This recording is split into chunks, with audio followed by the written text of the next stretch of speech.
everyone. This is Mike Lisewski from Poznań, Poland. It's 3 p.m. in Europe, 2 p.m. in London, and 9 a.m. in New York. And together with Alister, Sneddon, and Andrea, Cosentino, we will be discussing the matters of seed investing, Series A investing, and what are the factors that are mostly attractive from the perspective of investors willing to invest their funds in startups. Gentlemen, thank you very much for joining me. I think that would be very, very helpful if you could tell a few words about yourselves, by yourselves. So who would like to start? Thank you, Mike. I'll take this, Alister. Yes, that's fine. So my name is Andrea Cosentino. I've been working with startups for the past probably 10 to 15 years. I ran my first one when I was 16, so kind of had some knowledge in the space. I specialize in fintech very much, but also open to other industries as well.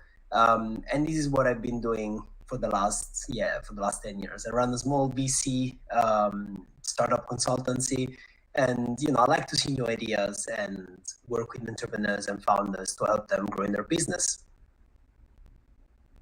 Right then, Alister.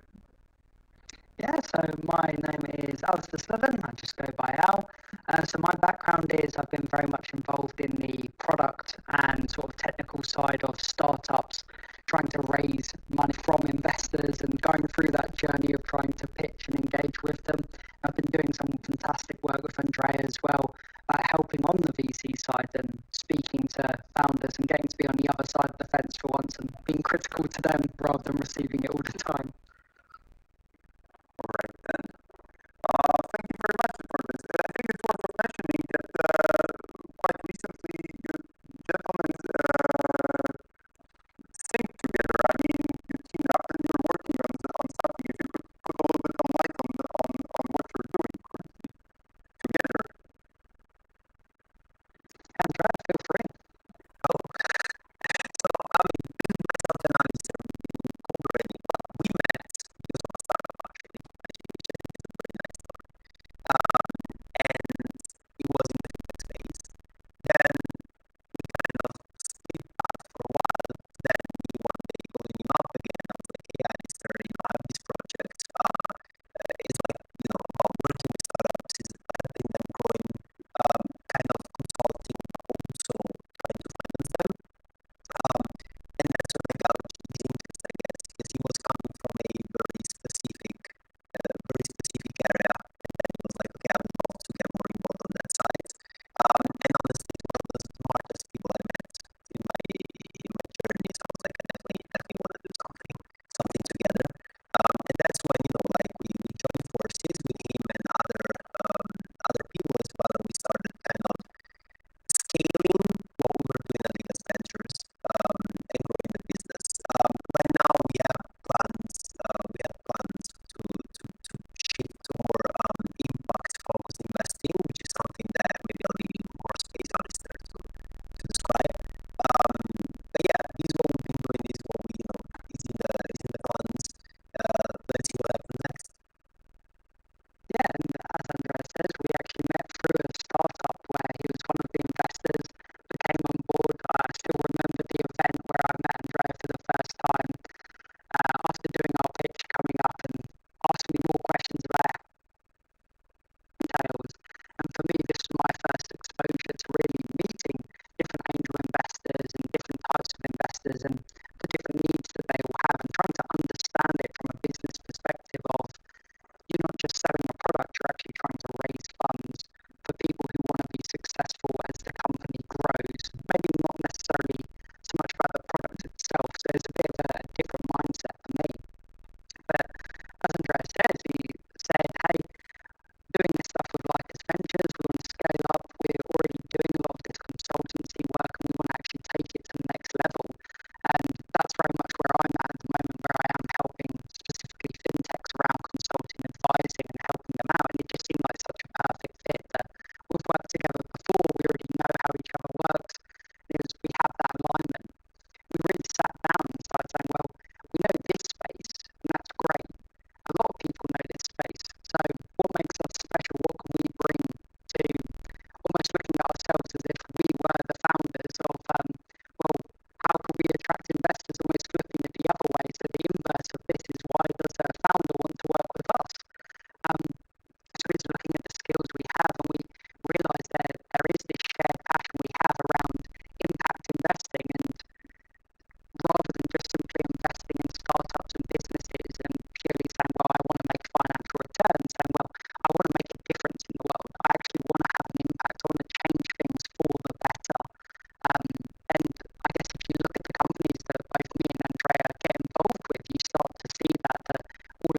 questions, and I will reverse engineering actually.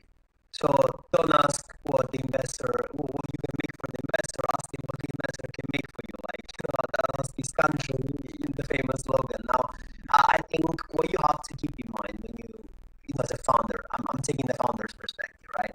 A lot of people go like, okay, I just want money and I want to grow my business, which is kind of fine, right? If you're very driven, but you really don't go anywhere by yourself.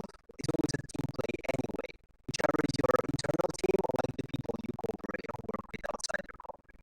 Now, my point being, when you get investments, when you're looking for investment and you go do your pitch, right? First of all, it's not hard to get access to a lot of investors. Like there are plenty of VCs out there, net worth people with money. There is a lot of like cash right now out there because there is a lot of hunger for yields and returns. So that's not the problem. It's more like what can this person, other than money, bring to you? And this is something that I don't see happening very often because a lot of people go like, okay, this is a very prestigious fund. It's gonna look well, which is fine. But especially if you're on the seed stage, you're at the beginning. Like it's not good enough because you want and you need, for example, access to a network, access to like an ecosystem that is gonna help you grow other than the money. Because you can have the money, but then if you don't know how to spend this money and you don't actually do something that is worth for your company in the medium long term, it's not gonna be sustainable, right? And that's why you also have to understand what is the business of funds and which fund are you trying to reach out to, because having access to like, I don't know, I'm just gonna make a very extreme example, okay? But let's say I want to have access to BlackRock, right? A very large asset manager or anything. Yeah, cool. Probably is gonna give you like a lot of money, but is that what you need at this stage? No, not really. You might want to go for someone much smaller, but actually can bring not only money but expertise, advice, connection in a specific silo. So I think this is the first analysis that as a founder, when I go fundraising, I would do. I'm like, okay, who can actually help me in a specific space? Which kind of expertise they can give me? It's like signing up for something and getting additional perks, you know? I don't know if you agree, Alister, or a different point. I think you've hit it really on the head there, where I'd summarize it as it's about enablement. So they should be enabling you. And is what you need on day one, is that enablement purely financial, or is it beyond that? So at some point in the company's life cycle, enablement is simply, we need more money because we've got a system that works really well and we want to scale it up. And that's when we start talking about your Series A, your much bigger rounds where it's, I just need cash for the fuel burner to keep piling it in because it works, we're scaling, we're growing. But enablement when you're much smaller, having a lot of money day one sometimes can be a bit of an issue. It can be a bit of a shock to suddenly go from we've barely paid ourselves anything and now suddenly I've got £1 million in the bank. What do I do with this? That's almost the point it can go wrong. But it is about that enablement, about do you have connections? Do you have expertise? Do you have credibility? That's another really important thing, is aligning with an investor that represents you well and that you can then say to other investors, other people, and anyone even looking at your company as a customer, these are the kind of large institutions or well-known individuals, the credible aspect behind it. They believe in me, they back me. It's almost that stamp of approval to say that, well, I have this person as an investor and they only invest in the best green products, the best innovative battery solutions. By having them on board, regardless of the financial aspect, suddenly you have access to credibility, you have their network, their knowledge, their expertise, even their branding in some cases. So for me, it is very much about what do you need to enable your business at that point? And that's what a good investor should also be asking the founders is, why do you want me as an investor? Is it you just want my money, or do you want me for my skills, my abilities? So kind of find that mutual respect for one another. It's very easy for an investor to be disruptive if they're trying to take control in areas that the founders don't want that kind of enablement or that kind of access there. So it is about that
control of the business.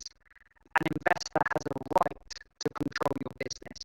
And this is why it is so important and who you're working with and why, because they have absolute control. And that is why you hear the horror stories of investors changing the direction, founders being unhappy, because investors have that right. It is their money. Even if it is your vision, your dream, your baby, if it is not your money, if it is not your shareholding majority, it is not your business. And that is the scary aspect, that you, as a founder, will eventually, at some point in time, lose control of your business. And that is something to consider up front with investors. When do you want to reach that point where you are no longer the majority owner of your business, where it does become more of a democracy in terms of what changes happen and when? And are you aligning with an investor that wants the same future as you?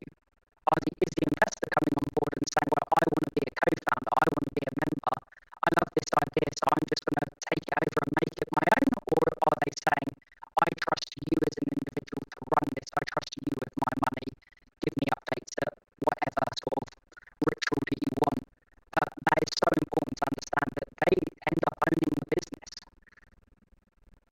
Fair point. I do agree with that. I think, it is very much about flexibility, like a flexible approach as an investor as well, and be open to listen.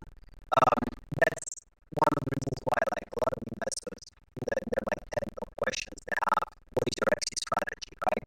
So first of all, I need to understand what you're trying to do here. Are you trying to just make money? Like, are you trying to build a family business? Are you trying to like do enterprise and then you see what happens?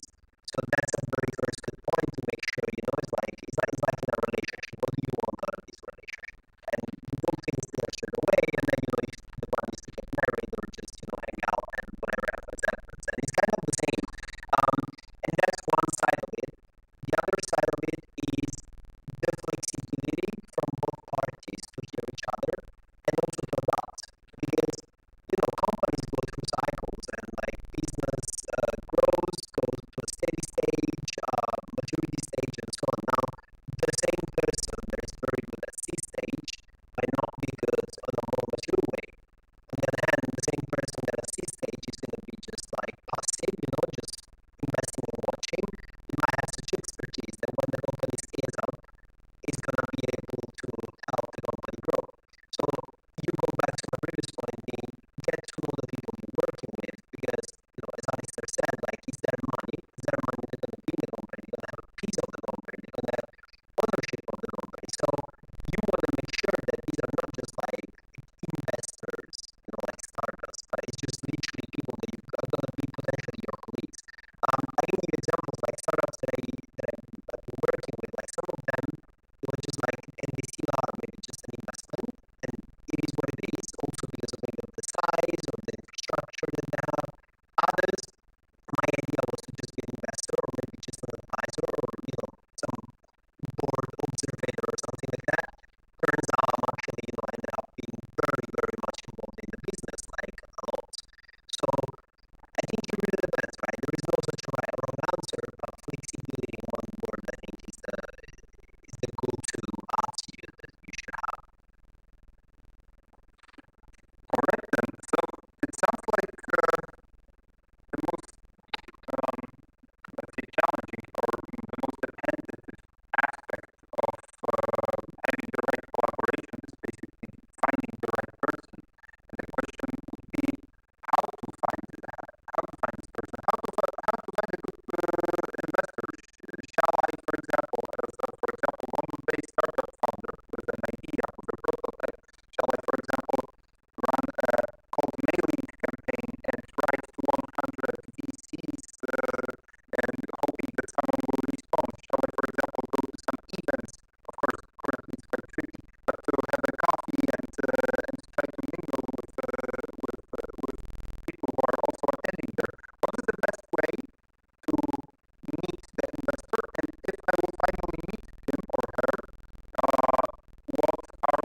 those platforms that give you access to investors if you pay me out here. And I'm always like, look, honestly, I don't think you need this thing, especially right now. Like literally, you can find PCs on LinkedIn and you can just literally reach out, which I don't mean, especially because of COVID, there are no many like in-person events. However, it's actually I think much easier to get access virtually to everyone. So it somehow is an enablement for people because earlier, like before, like you wouldn't manage to get in front of someone unless you physically go somewhere, right? And what if you want to reach out to investors that are not close by, or you don't have access to your PC? Maybe you're doing entrepreneurship like part-time, right? So it's not easy. Now virtually is actually an opportunity for everyone to get in the face of a lot of people. Now the thing is, that's step one. So it doesn't really matter the entry point, to be honest with you. Can be called emailing if it works for you. Never seen anyone working for that. It might be. But then once you get the knowledge, once you get the relationship, like nurture this relationship, but try to understand, give yourself time. Take some time to work together on something. There is no like binding or it's just like can even be an event, like something where you see how the other person works, how the other person thinks, what is their expertise, and then based on that you can make an informed decision on who you want to work with. Yeah, I want to echo the point you made before where you're comparing investors to, it's like a relationship. It is a relationship. It is something that you have to work on, discover and figure out about what kinds of people and why are you in this relationship together? Why are you investing together? I agree on the cold emailing.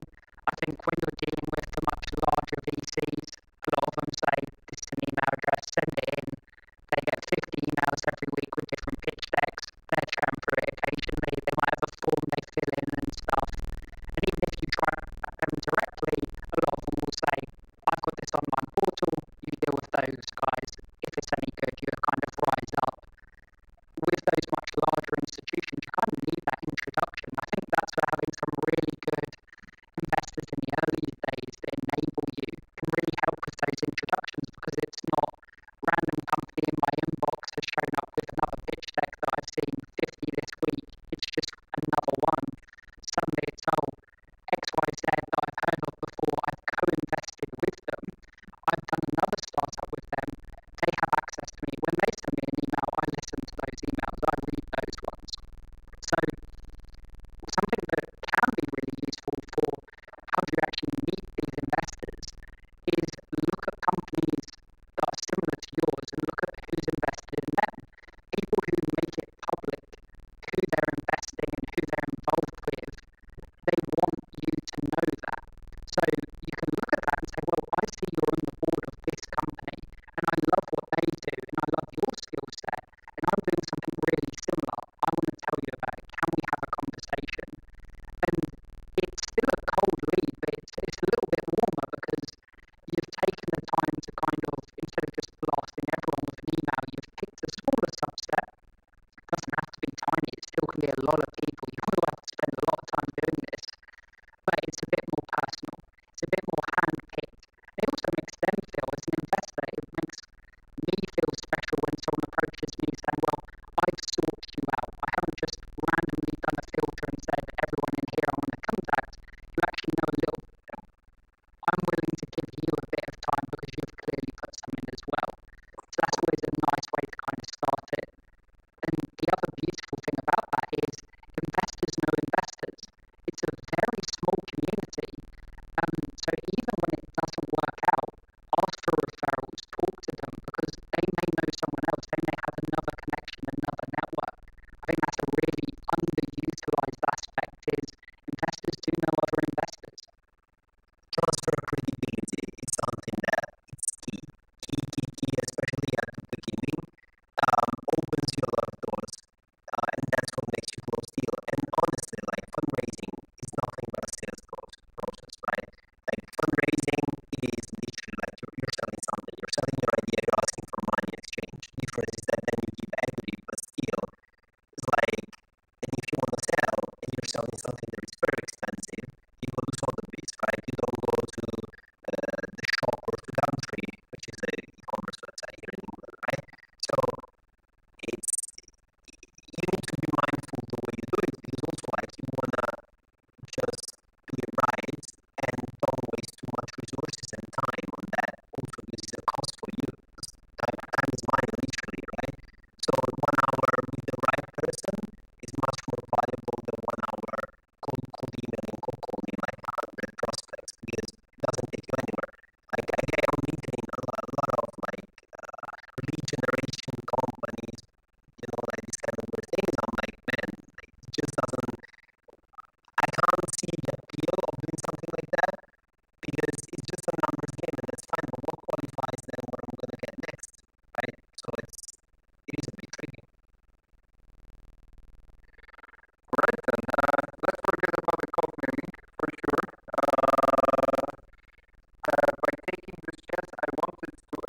case of, well, if you don't have the skill set, do you know where to go for the skill set? Do you know what you're missing? Do you know what you have? And are you playing to your strengths? It's no good someone turning up and saying, well, we can do everything, because then it's quite easy to look at that and say, well, I can pick this apart and say that you can't.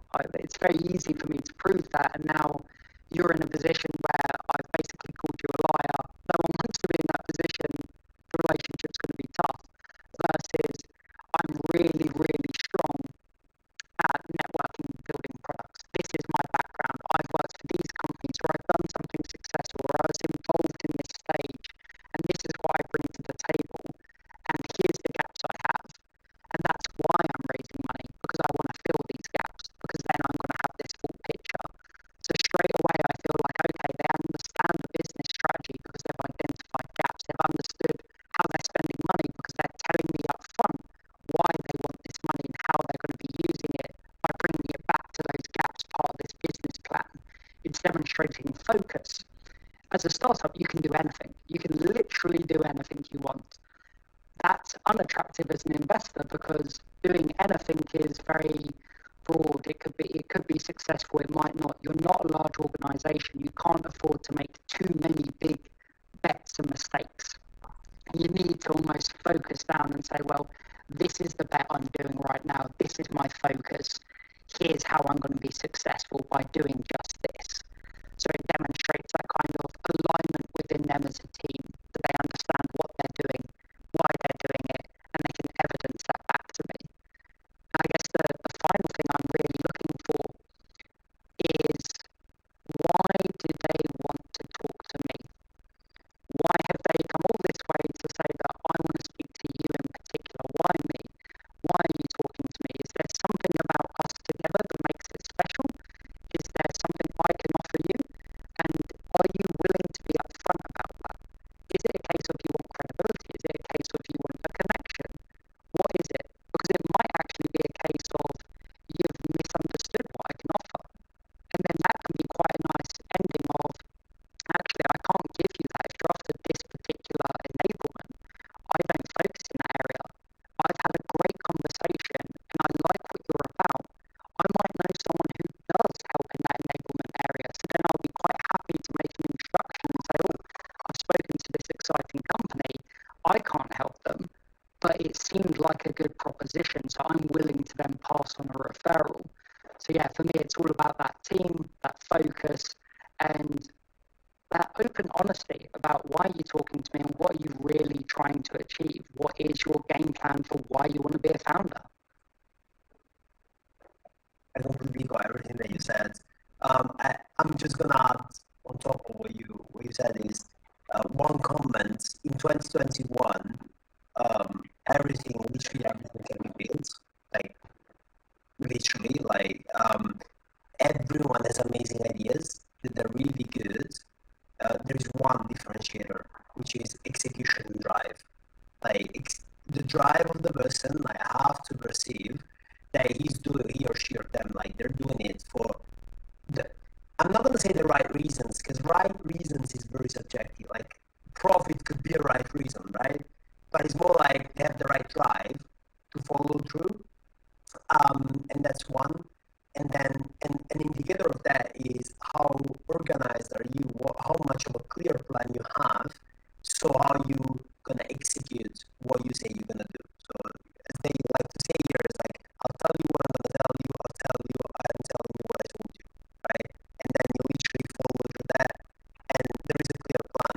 Now, how do you assess if someone is reliable in execution? Because truth is, when you go to a pitch competition, you literally meet these people for 5 minutes. They might be very good public speakers, they might be very good, presenting themselves, which is a good indicator already, because again, the role of a startup is to sell at the end of the day, right? To investors at the beginning is very much selling. Even though we make it a game of development and engineering, the main challenge is selling. So you need to make sure that you work with people that are able to sell first their idea, first themselves, then they will be able to sell the product outside as well. That's number one. But then that's when the networking bit comes in. You can't judge straight away. So to me, the way they present themselves, the way the business idea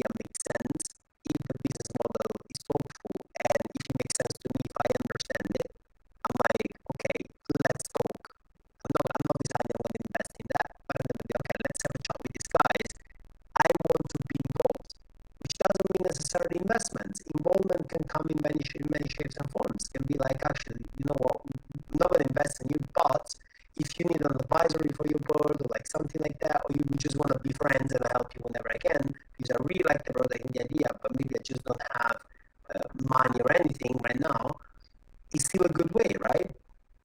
So yeah, I think these are the main things. Like, it's very much, and I just to mention like financials, like at seed stage, financials are literally stardust because no one really knows, right? And everything is forecast, and most of them are peer based. So yeah, you try to compare it with what the other companies are doing, but after all, companies are made of people.